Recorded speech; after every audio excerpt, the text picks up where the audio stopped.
నమస్కారం. V9 Telugu news కి స్వాగతం. నా పేరు మాధురి. కొత్తగా వచ్చిన భూపాలకి చట్టం మీద మొదటి అవగాహన సదస్సు మన చర్చల మండలం నుంచి ప్రారంభించడం అనేది చాలా సంతోషంగా ఉంది. ఈ సందర్భంగా ఇక్కడికి వచ్చిన రైతులందరికీ కూడా శుభాకాంక్షలు తెలియజేస్తున్నాను. మీ అందరికీ తెలుసు, అంటే మీరు ప్రతి సోమవారం కూడా మీలో చాలా మంది మన కలెక్టరేట్ లో ప్రజావాణికి వచ్చి ఉంటారు. ఏదో ఒక సమస్యను తీసుకొని మీరందరూ కూడా కలెక్టరేట్ కి రావడం జరుగుతుంది.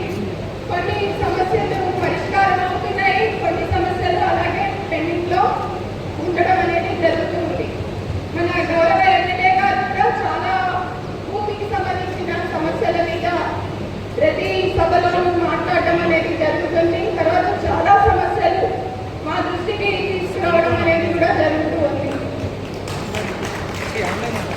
మన గౌరవ ముఖ్యమంత్రి గారు కానీ, మన గౌరవ రెవెన్యూ మంత్రి గారు కానీ ఈ చట్టం రూపకల్పన మీద చాలా దృష్టి పెట్టి చాలా సందర్భాల్లో దీని గురించి ప్రజల నుంచి సజెషన్స్, ఫీడ్బ్యాక్ కూడా తీసుకొని అందరితో మాట్లాడి ఈ చట్టాన్ని రూపొందించడం జరిగింది.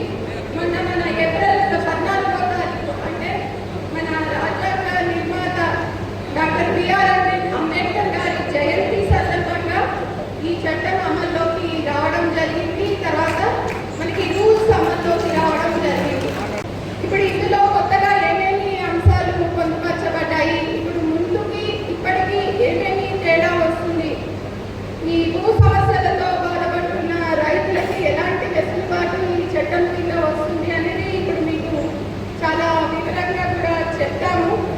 ఈ చట్టం రూపకల్పనలో ప్రముఖ పాత్ర వహించిన భూమి సునీల్ గారు కూడా తొందరగా మనతో ఇక్కడ జాయిన్ అవుతారు. ఆయన కూడా మీకు కొంత ఈ చట్టం గురించి వివరించడం అనేది జరుగుతుంది. అదేవిధంగా మీకు కూడా తర్వాత ఏమైనా సందేహాలు ఉంటే ఆ సందేహాలని కూడా తీర్చడం అనేది జరుగుతుంది. ముఖ్యంగా ఇప్పుడు మీలో చాలా మంది ఎక్కువగా వచ్చే సమస్యలు ఏమిటి అంటే, మీరు కబ్జాలో ఉన్నారు కానీ అది రికార్డులో ధరణికి ఎక్కలేదు అని వస్తారు, అంటే మిస్సింగ్ ఎక్స్పెక్ట్ కింద వస్తారు, మిస్సింగ్ సర్వే నెంబర్ అని వస్తున్నారు. మీరు కబ్జాలో ఉన్నారు కానీ ధరణి వచ్చేటప్పటికి మీ పేరు రికార్డులోకి రావడం లేదు. తర్వాత రికార్డులో కూడా కొంత భూమి ఎక్కింది, కొంత భూమి ఎక్కలేదు. కొన్ని సర్వే నెంబర్లు ఎక్కినాయి, కొన్ని సర్వే నెంబర్లు ఎక్కలేదు. సో అలాగా ఎక్స్టెంట్ కరెక్షన్ కోసం కూడా మీరు రావడం అనేది జరుగుతుంది. తర్వాత మీది పట్టా భూమి అయి ఉంటుంది, అది లావణి పట్టా కింద పడి ఉంటుంది, లేకపోతే ఇనాం భూమి అని పడి ఉంటుంది. లేకపోతే మీకు ఇనాం భూమి కింద మీరు ఓవర్సీలు తీసుకొని ఉంటారు, అది ఇంకా ఇనాం కింద వస్తుంటుంది. ఈ లోపల మీరు ఇనాం భూమి చాలాసార్లు అమ్ముకొని కూడా ఉంటారు. అదేవిధంగా ఇంకా ముఖ్యంగా సాదా బైనామాలు, అంటే మనకి తెల్ల కాగితాల మీద ఎక్కడో మీరు రాసుకుని తెల్ల కాగితాల మీద చేసుకున్న భూమి కొనుగోలు ఉంటుంది. మీరు రిజిస్టర్ చేయించుకోలేదు, తెల్ల కాగితాల మీద రాసుకున్నారు, మీరే ఆ భూమిని కబ్జాలో ఉన్నారు, అనుభవిస్తున్నారు. సో ఇలాంటి భూములకి ఎలాంటి హక్కులు లేవు. సో ఇలాగ రకరకాల భూమికి సంబంధించిన సమస్యలతో మీరు వస్తూ ఉంటారు. కానీ వాటిలో చాలా సమస్యలకి మా దగ్గర కూడా కొంత పరిష్కారం చూపించలేకుండా ఉండే పరిస్థితి ముందు ఉండేది. ఇప్పుడు ఇలాంటి చాలా సమస్యలకి కూడా ఈ చట్టం కింద మనం పరిష్కారం చూపించవచ్చు. అదేవిధంగా ఇంకొక ఇంపార్టెంట్, అతి కీలకమైన అంశం ఈ చట్టం కింద ఏమిటి అంటే, ప్రతి మార్పు, రికార్డులో జరిగే ప్రతి మార్పుకి కూడా, అంటే మ్యూటేషన్ అని వస్తారు, మీరు కొన్నారు, ఆ పేరు మీ పేరు రికార్డులోకి రావాలి. సో ప్రతి మార్పుకి కూడా సర్వే మ్యాప్ అనేది కంపల్సరీ చేయబోతున్నారు. అంటే ప్రతిసారి కూడా ఏమి చేసినా కూడా ముందు సర్వే చేసి ఆ సర్వే మ్యాప్తో మనం ఈ మ్యూటేషన్ అనేది చేయడం జరుగుతుంది.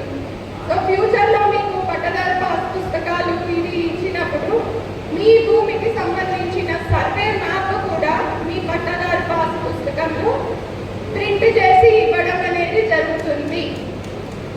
ఇది చాలా ముఖ్యమైన అంశం ఈ చట్టంలో. తర్వాత అదే అదేవిధంగా ఇప్పుడు మీ అందరికీ ఆధార్ ఉందా? ఆధార్ కార్డు ఉన్నాయా? ఆధార్ నంబర్లు ఉన్నాయా? సో అట్లాగే మనకందరికీ ప్రతి ఒక్కళ్ళకి ఆధార్ నంబర్ ఎట్లా ఉంటుందో ప్రతి భూమి పార్సల్కి ఒక భూదార్ నంబర్ అనేది త్వరలో ఇవ్వబోతున్నారు. సో మనకి మనిషికి ఆధార్ ఎంత ముఖ్యమో భూమికి కూడా ఒక నంబర్, ప్రతి భూమి పార్సల్ ఏదైతే ఉంటుందో ప్రతి ల్యాండ్ పార్సల్కి ఒక భూదార్ నంబర్ అనేది కూడా త్వరలో ఇవ్వడం జరుగుతుంది. ఇది తాత్కాలికమైన నంబర్ ఇచ్చి తర్వాత సర్వే అయ్యాక దానికి పర్మనెంట్ భూదార్ నంబర్ అనేది కూడా ఈ చట్టం కింద ఇవ్వడానికి స్కోప్ ఉంది. అట్లాగే ఇప్పుడు మీరు ఫస్ట్ ఏ భూమి సమస్య వచ్చినా ఎవరి దగ్గర వెళ్తారు? ఏ ఆఫీసర్ దగ్గరికి వెళ్తారు? తహసీల్దార్ గారు అంటే ఎంఆర్ఓ గారి దగ్గరికి వెళ్తారు. సో ఫస్ట్ మీకు భూమికి ఏమి కావాలన్నా కూడా మీరు వెళ్ళేది ఎంఆర్ఓ గారి దగ్గరికి, తహసీల్దార్ గారి దగ్గరికి. సో ఇప్పుడు మళ్ళీ చట్టంలో ఒకవేళ మీకు తహసీల్దార్ గారి ఆఫీస్లో మీకు న్యాయం జరగలేదు అంటే మీకు అనుకున్నది జరగలేదు అనుకుంటే పైన మీరు అప్పీల్ వేసుకునే అవకాశం అనేది వచ్చింది. ఎవరికి ఉంటుంది? తహసీల్దార్ పైన. సో ఆర్డీఓ గారికి అప్పీల్ చేసుకునే అవకాశం ఇప్పుడు చట్టబద్ధంగా మనకి వస్తుంది. ఒకవేళ ఆర్డీఓ గారికి కూడా ఆర్డీఓ గారి దగ్గర కూడా మీకు అవ్వలేదు, మీ పని కాలేదు, ఎవరి దగ్గర వెళ్ళొచ్చు? ఓకే, మీరు కదా ఆర్డీఓ గారు కూడా ఆ పని చేయలేకపోతే మీరు కలెక్టర్ గారి దగ్గర రావచ్చు. ఒకవేళ కలెక్టర్ దగ్గర కూడా మీ పని కాలేదు, సో ఎక్కడ వెళ్ళొచ్చు?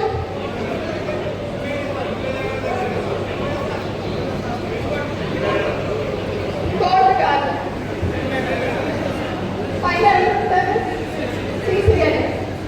సో సిసిఎల్ఏ కానీ లేకపోతే ల్యాండ్ ట్రిబ్యునల్, ఓన్లీ భూ సమస్యల కోసం ఒక ట్రిబ్యునల్ అనేది ఏర్పాటు చేయడం జరుగుతుంది.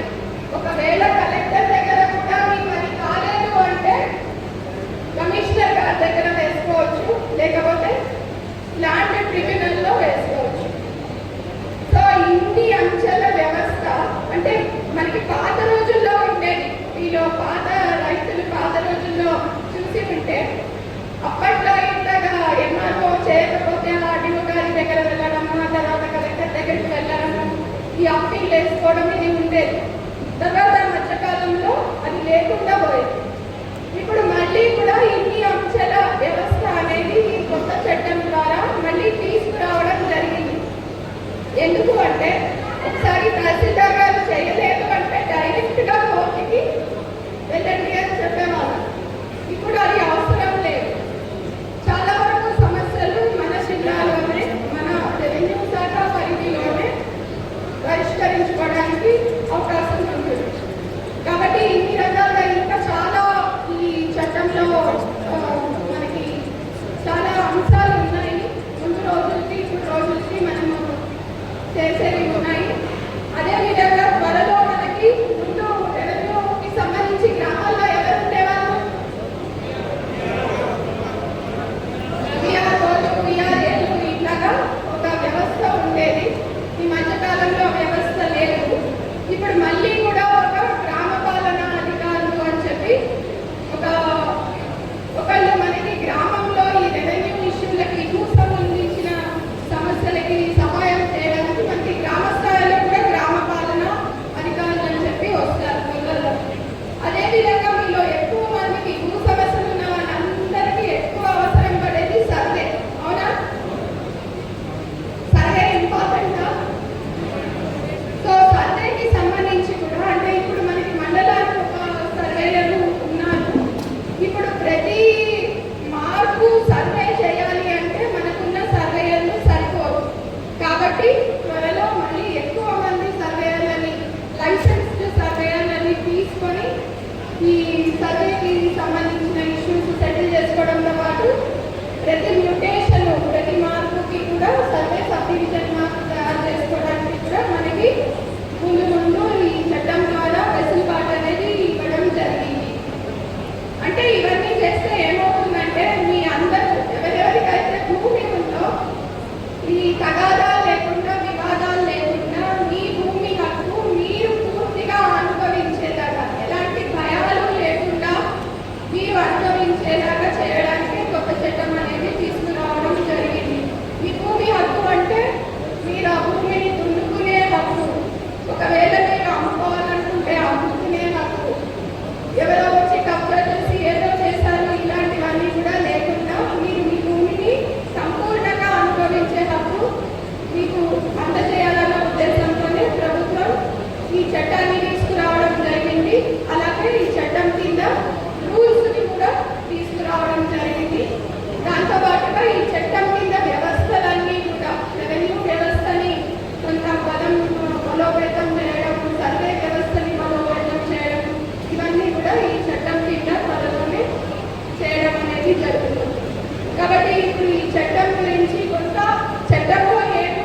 చట్టాన్ని చేసుకొని అమలు చేయబోతున్నందుకు మీతో పాటుగా మా అందరికీ కూడా చాలా సంతోషంగా ఉంది. సో ఈ సందర్భంగా మీ అందరికీ కూడా మరోసారి శుభాకాంక్షలు. ఆకలిస్తుంది అనుకుంటా, కడుపులో కాలుతుంది, అయినా కానీ వినాలి.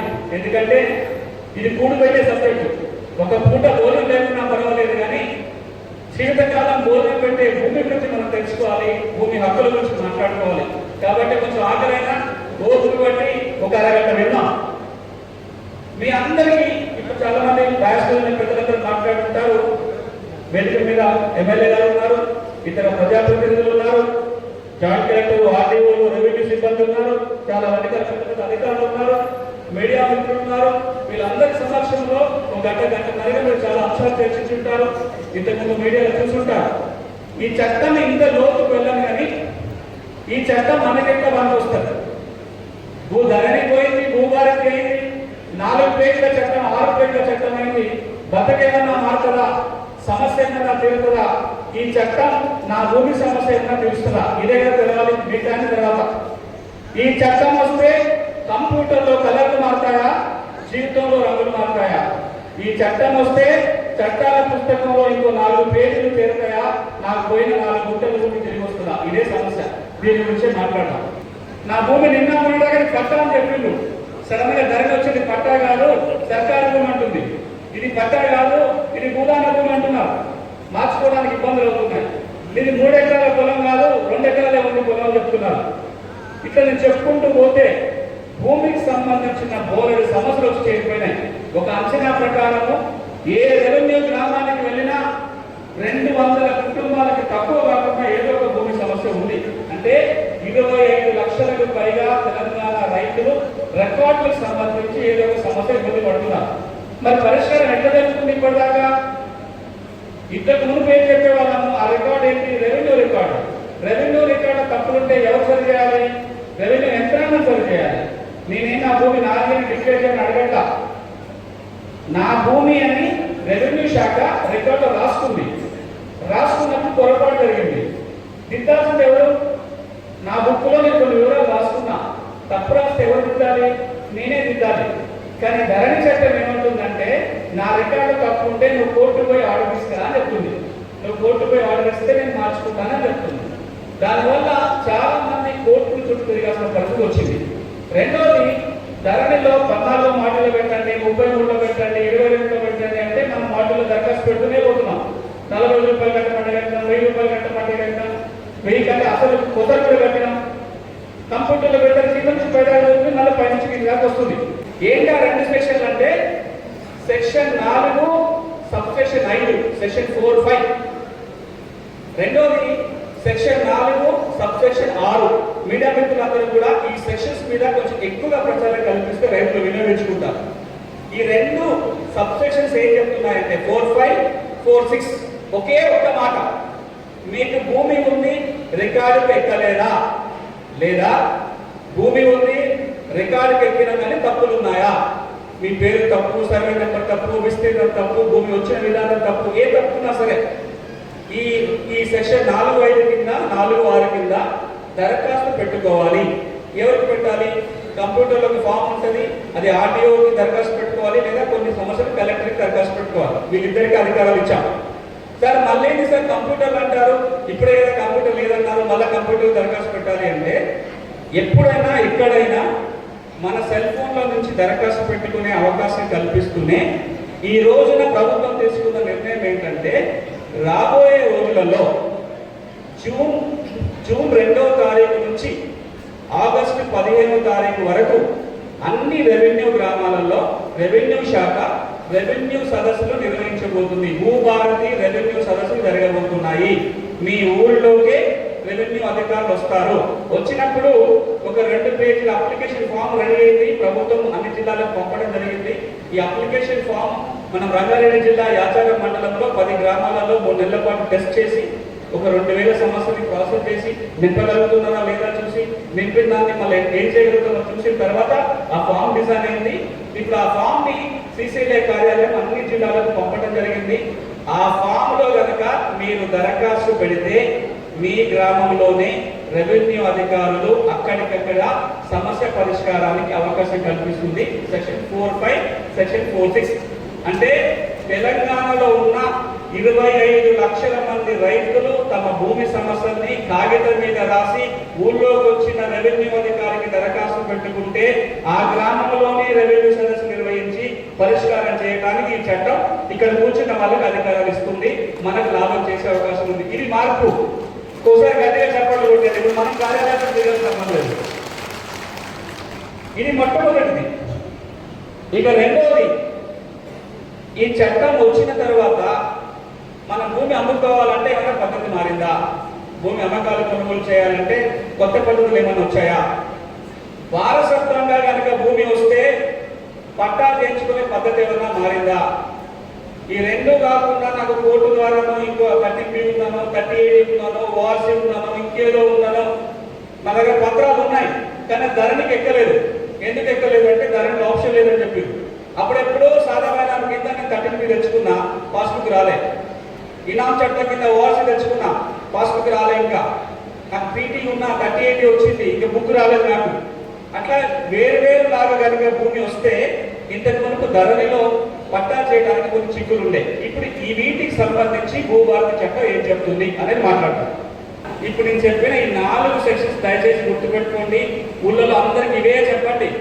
Section 4(5), 4(6), section 5, 7, 8. ఇది ఎందుకు అంటున్నానంటే ఒక పెద్ద వ్యక్తి భూమి హక్కుల మీద జీవితకాలం పోరాటం చేసిన ఒక వ్యక్తి ఢిల్లీకి చాలాసార్లు పాదయాత్రగా భూమి హక్కుల కోసం వెళ్ళాడు. ఆయన ఒక ఉదాహరణ చెప్తుంటాడు చట్టం పవర్ ఏంటో చెప్పడం కోసం. ఇది బీహార్లో జరిగిన ఒక సంఘటన, కానీ ఈ దేశంలో ఏ ప్రాంతంలో అట్లాంటి ఎగ్జాంపుల్ ఉంది.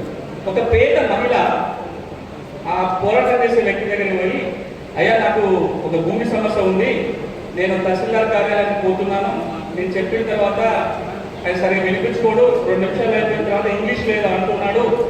అది అన్న తర్వాత అది ఇంగ్లీష్లో ఏమన్నాడు కానీ నాకేమీ అర్థమవుతుందంటే అది బయటకు కూడా చెప్తున్నాడు.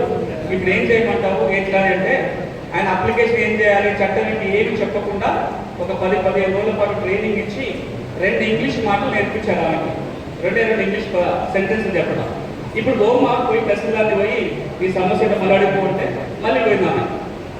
నేను మనమే తప్పుగా అర్థం చేసుకోవద్దు. నేను గడిచిన 20 సంవత్సరాలుగా I became an adapter son of revenue department. Revenue డిపార్ట్మెంట్కి దత్తపుత్రులాగా అయిపోయాను.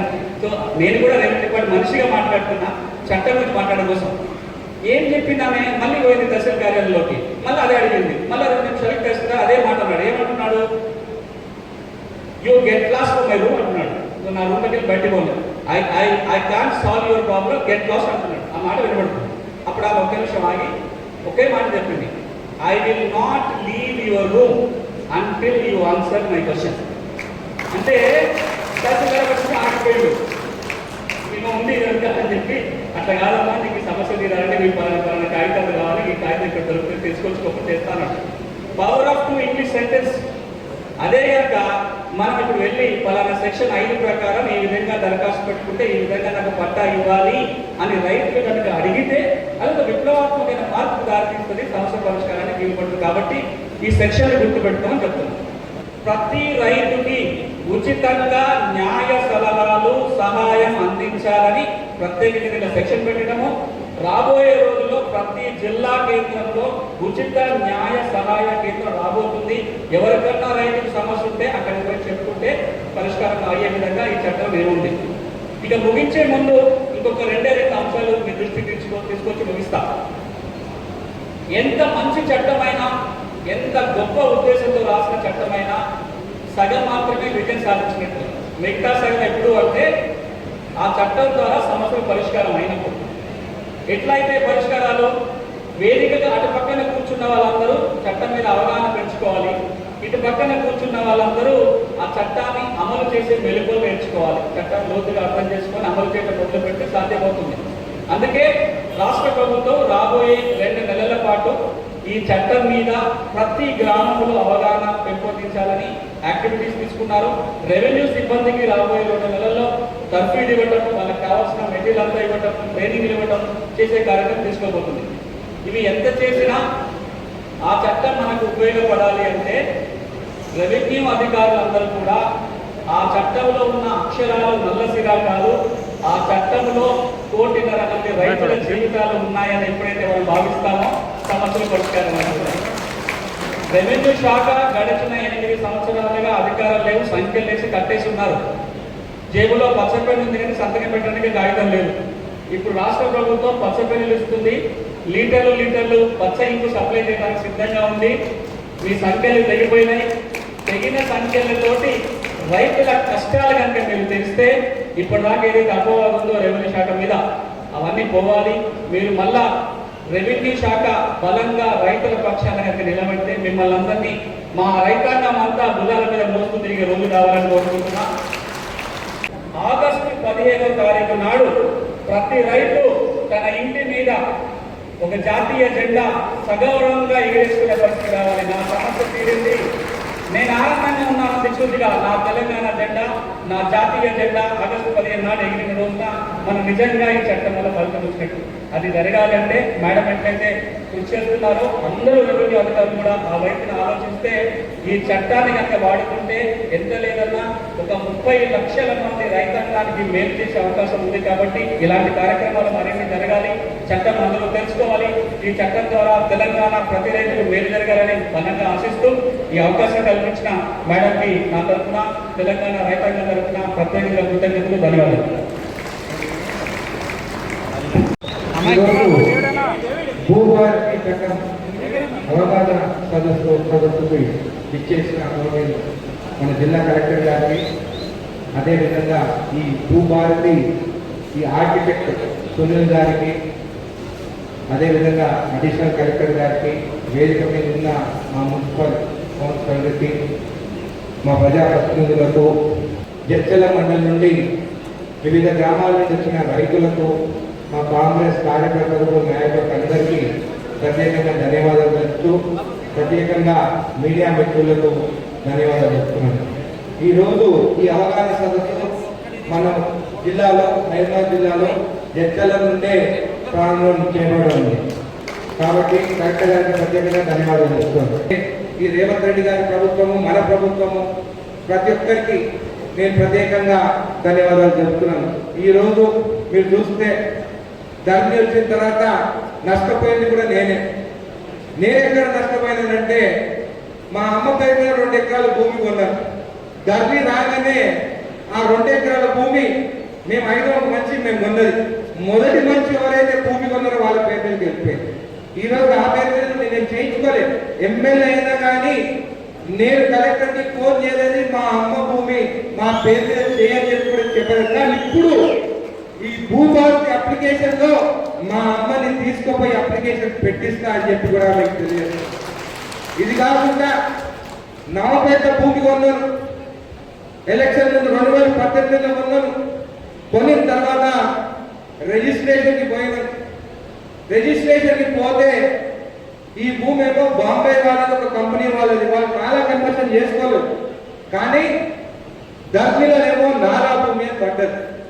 2 ఏళ్ళు తిరిగినా, నేను 2 ఏళ్ళు తిరిగాను. అప్పుడున్న కలెక్టర్ చుట్టూ అందరి చుట్టూ 2 ఏళ్ళు పట్టింది.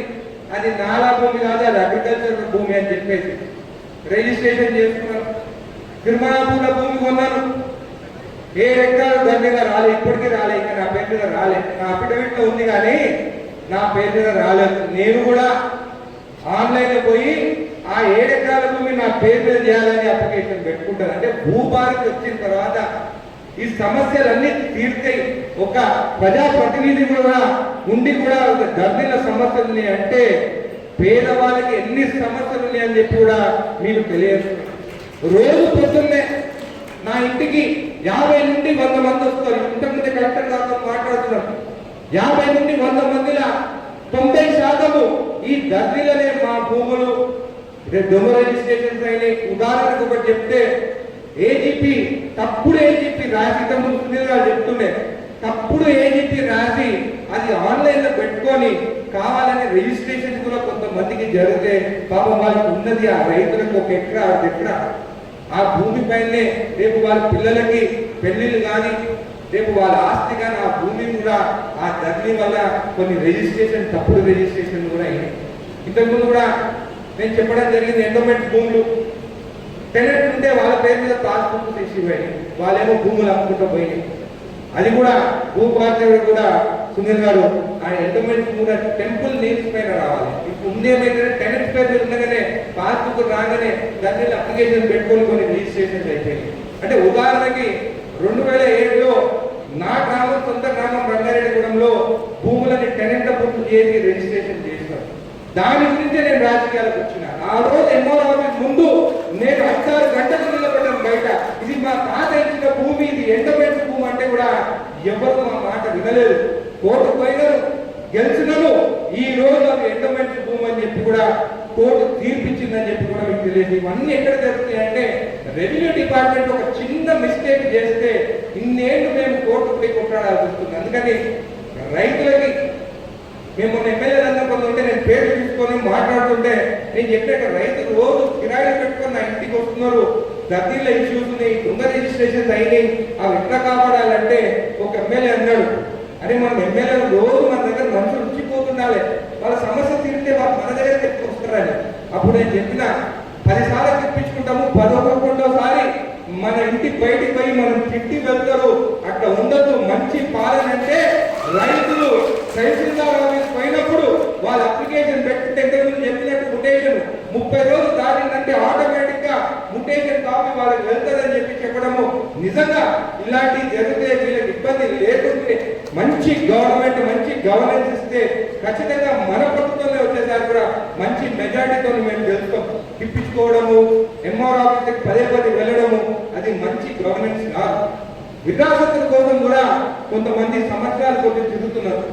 ఇది కాకుండా అన్నదమ్ముల పంచాయతీలో ఒక అన్న అమ్మేస్తే కూడా ఇంకొక తమ్ముడు పోతే కూడా ఆ అప్లికేషన్ కానీ వాళ్ళు తీసుకుంటారు. కొంతమందికి చాలా ఇబ్బందులు ఉన్నాయి. ఇప్పటి నుంచైనా కానీ ఒకటే రిక్వెస్ట్, కలెక్టర్ గారు ఉన్నట్టు మనం వచ్చిన తర్వాత ముందున్న ఎప్పుడైతే రెవెన్యూ డిపార్ట్మెంట్ ముందున్నది మా ప్రభుత్వం రాకముందు మీకు తెలుసు ఎన్నైనా. ఎందుకు ఇప్పుడంటే 100 హాస్పిటల్ వెనకాల ఎలక్షన్ కన్నా ముందు, సంవత్సరం ముందు నేను ఒక ప్లాట్ కొనుక్కున్నాను 800 గజాలు. నా పక్కన ఎవరు భూలా భూమి కొనుక్కున్నారు. ఆ భూలా భూమి ఆయన కొనుక్కుంటే ఆయనదేమో పట్టా చేసేసారు, మా ప్లాట్లనేమో భూదాన్ని భూమి చేశారు. ఎందుకంటే ఒకటే సర్వే నెంబర్. దానికోసం కూడా మా మీద అంటే నా ప్లాట్ కూడా నేను కొనుక్కుంటారా. అయినా కానీ నేను ఎప్పుడూ రెవెన్యూ డిపార్ట్మెంట్కి ఫోన్ చేయలేదు. టీసీఎల్ఐ మాట్లాడిన ఈ భూదాన్ భూమి తప్పు పక్కన కంటే ఇమీడియట్ ఆర్డర్స్ ఇచ్చి ఆ 2 ఎకరాల భూమి భూదాన్ భూమి రీస్టోర్ చేసుకోవడం అని చెప్పి ఇప్పుడు వచ్చాను. కలెక్టర్ గారు ఉన్నారు, endowment lands, assign lands, Bhoodan భూము జడ్జల చుట్టుపక్కల నేను వచ్చినప్పటి నుంచి ఎన్నో అప్లికేషన్ పెట్టాను. ఈ వ్యూ భారతీయులన్న ఈ భూదాన్ భూమి అన్ని మనం రీస్టోర్ చేసుకోవాలి, కొన్ని దొంగ రిజిస్ట్రేషన్స్ అయినాయి, అవన్నీ గవర్నమెంట్ భూములు అని చెప్పి కూడా మీకు తెలియజేస్తున్నాను. ఇదే కాకుండా రైతులకి ఎంఆర్ ఆఫీస్కి వస్తే దయచేసి తహసీల్దార్ గారు ఉన్నారు, దయచేసి 15 రోజుల్లోనే అవుతుందా కాదా ఏదో ఒకటి చెప్పండి. ఊరికనే వాళ్ళు తిరిగి పోతుంటే నిజంగా వాళ్ళ బాధలు చెప్పుకోలేకపోతున్నారు. ధనవంతులేమో వచ్చి 1 నిమిషంలో పని చేసుకొని పోతారు. రిజిస్ట్రేషన్ వచ్చినప్పుడు ఏమన్నా పొద్దున స్లాట్ బుక్ చేసుకొని 15 నిమిషాల రిజిస్ట్రేషన్ చేసుకుంటారు. చాలా మంది కంప్లైంట్ చేస్తే నేను ఏ ఎంఆర్ఓ నుంచి కంప్లైంట్ ఇస్తలేదు. పొద్దున్న వస్తే రాత్రి 8-9 వరకు వాళ్ళకి వెయిట్ చేసి రిజిస్ట్రేషన్ కోసము పాపం వాళ్ళని అక్కడ మాట్లాడుకుంటేనే రిజిస్ట్రేషన్ అయిందని చెప్పి చాలా మంది కంప్లైంట్ ఇచ్చారు. నా దగ్గర ప్రూఫ్ లేవు కానీ నిజం జరుగుతుంది. కాబట్టి రైతులు కానీ పేదవాళ్ళు వస్తే దయచేసి వాళ్ళ అప్లికేషన్ పెట్టి వాళ్ళ స్లాట్ రైట్ ఇప్పుడు ఒకటి కొత్తగా ఫ్యాషన్ అయిపోయింది. సర్వర్ డౌన్ ఉంది, సిస్టమ్ డౌన్ అని. ఎంతసేపు సర్వర్ డౌన్ ఉంటుంది? నేను సాఫ్ట్వేర్ ఇంజనీర్, నాకు తెలియదా ఎంతసేపు డౌన్ ఉంటుందని? ఎంతసేపు ఉంటుంది? 15 నిమిషాలు వస్తే వాళ్ళ టైం ఉంటే ఖచ్చితంగా మీరు రిజిస్ట్రేషన్ చేయించి పంపాలి. సాయంత్రం వరకు ఆపి వాళ్ళని కూర్చోబెట్టి చేస్తే అది వాళ్ళని హింసించినట్టు అవుతుంది. ఇవన్నీ ఇప్పటి నుంచి జరగదని చెప్పి కూడా నేను తెలియజేస్తున్నాను. దయచేసి నేను ఎవ్వరిని ఉద్దేశించి కానీ మీరు ఇబ్బంది పెట్టాలని చెప్తలేదు. కానీ రైతులని మనం ఇబ్బంది పెట్టవద్దు, పేదవాళ్ళని ఇబ్బంది పెట్టవద్దు. వాళ్ళ కోసం నేను మాట్లాడుతున్నాను. గెలిపించింది వాళ్ళు. ఇవన్నీ జరగద్దు. పోయిన ప్రభుత్వంలో ఇవన్నీ జరిగినాయి. అందరు తెల్లబట్టలు వేసుకొని ఎంఆర్ఓ ఆఫీస్ ముందు, కలెక్టర్ ఆఫీస్ ముందు, పోలీస్ స్టేషన్ ముందు కూర్చొని వాళ్ళు ఏమొచ్చినా కానీ వాళ్ళతో మాట్లాడుకొని పనిచేస్తారు. కానీ మన హయాంలో ఏ పేదవాడు గవర్నమెంట్ ఆఫీస్కి పోతే 15 రోజుల్లో వాళ్ళకి కంప్లీట్ చేసేటట్టు అవుతుందా కాదా అని చెప్పేయండి. తర్వాత వాళ్ళు ఏం చేస్తారో కోర్టుకు పోవాలో లేకుంటే కలెక్టర్ గారు చెప్పినట్టు ఆడియో దగ్గర కన్నా అడిషనల్ కలెక్టర్ దగ్గర వెళ్తారు వాళ్ళు. కానీ సంవత్సరాల కొద్ది వాళ్ళని తిప్పించుకోవద్దని చెప్పి కూడా నేను రిక్వెస్ట్ చేస్తున్నానని చెప్పి కూడా మీకు తెలియజేస్తున్నాను. కాబట్టి ఈ తర్వాత ఈరోజు జడ్చల మండలం 22వ తారీఖు మిర్చిల్ మండలం, దాని తర్వాత 28కి నవాపేట మండలము, 29కి రాజాపూరు బాలనగర్ ఉమ్మడి మండలం 2 కలిపి కూడా సదస్సు జరుపుతాము. దాని తర్వాత ఎట్లయితే సునీల్ గారు చెప్పినారో గ్రామం వస్తాం, ఏం భయపడాల్సిన అవసరం లేదు. మీ భూమి ఎవ్వరు నేనున్నంత కాలం పేదవాళ్ళని భూమి ఎవ్వరు ఎత్తుకుపోవాలని చెప్పి కూడా మేము మాట్లాడుతున్నాం. నా దృష్టికి తీసుకురండి, లేకుంటే మీడియా వాళ్ళకి ఇవ్వండి. వాళ్ళు కూడా ఇస్తుంటే కూడా కలెక్టర్ గారికి ఇమీడియట్ గా మార్నింగ్ పేపర్ చూసుకొని కలెక్టర్ గారు నేను పంపిస్తున్నాను, ఏదైతే మన మీడియా మిత్రులు పేపర్ రాస్తారో ఏదైతే తప్పులు జరుగుతున్నాయని చెప్తారో ఖచ్చితంగా కలెక్టర్ గారు చూస్తున్నారు. అప్లికేషన్ నా దగ్గర ఉన్నాయి, ఎంక్వైరీ జరుగుతుంది, ఖచ్చితంగా న్యాయం జరుగుతుంది అని చెప్పి కూడా మీకు తెలియజేస్తున్నాను. ఈ తర్వాత మీకు అందరి కోసం కూడా భోజనం ఏర్పాటు చేస్తాను, అందరం కలిసి భోజనం చేద్దాము. మీ అందరి ఆశీర్వాదం కాకుండానే మీరు కూడా ఆఫీస్కి పోయినప్పుడు కూడా కొంతమంది ఏంటంటే మీరు అధికారులతో మాట్లాడుతున్నారు. దయచేసి ప్రేమతో మాట్లాడండి, ప్రేమతో పని చేయించుకొని ఇంటికి వెళ్ళండి అని చెప్పి కూడా తెలియజేస్తూ ధన్యవాదాలు చెప్తున్నాను. ఇదే కాకుండా కొత్తూరు గ్రామంలో ఒకటి మేడం, కొత్తూరు గ్రామంలో అసైన్ ల్యాండ్స్ ఉంది. పాపం రైతులు వాళ్ళు ఉన్నారు దానిపైన, కానీ ఇప్పటి వరకు పరిష్కారం కాలే, వాళ్ళు పార్టీ చేయాలి. దాని పేరు ఏంటంటే ఎక్సెస్ ల్యాండ్స్ ఉన్నాయి, మరి తక్కువ ల్యాండ్స్ ఉన్నాయి. ఒకసారి ఒక సపరేట్ డెడికేటెడ్ చేస్తే ఈ దళిత కుటుంబాలందరికీ పార్టీ రాలే, ఒకసారి పరిష్కారం చేయాలని కోరుతున్నాను. Thank you. మరిన్ని తాజా వార్తా విశేషాల కోసం మా ఛానల్ ని సబ్స్క్రైబ్ చేసుకోండి. ధన్యవాదములు.